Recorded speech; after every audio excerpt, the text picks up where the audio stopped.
Well, my father's a 8.5-year survivor of pancreatic cancer, and that journey's definitely been with its challenges. And a few years back, he was going through chemotherapy and was really needing hydration. And we were trying to keep him in his home as much as possible.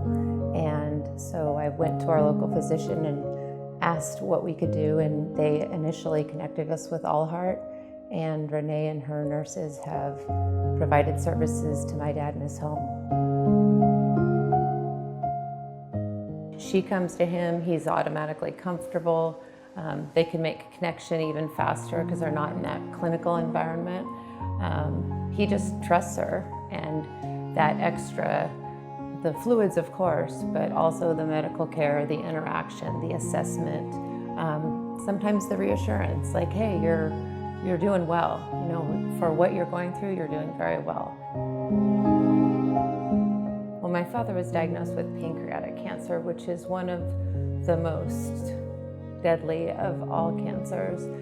When he was diagnosed, there was a 6% survival rate, meaning 6% of people would live 5 years. So my father-in-law had died of the same disease, so I was very familiar with these statistics.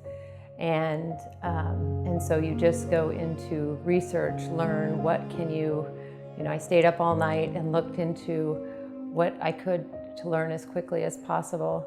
And then you seek the best care that you can.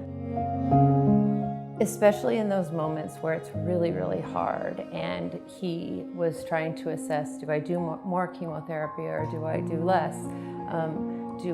How do I proceed in this process? To have someone actually coming into his home and listening to him, and someone who was qualified to help him understand where he was and what his options are. I mean, it's so personal. It's so incredibly different to have a professional of that caliber in your home. It just, when does that happen?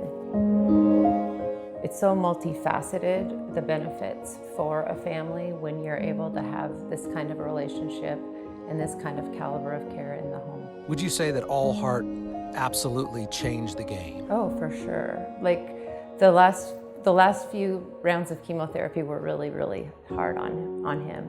And I don't think he could have survived it, honestly, without the additional fluids. I mean, that sounds like such a simple thing, but when you physically see him be less dizzy and more comfortable and breathe better when those fluids come, I mean, that made a difference so that he could survive that treatment. And last summer we went on a family cruise celebrating my mother and my mother-in-law's 70th anniversary and my parents' 50th wedding anniversary. And my dad was in a condition that he could do that, partly because we had this care.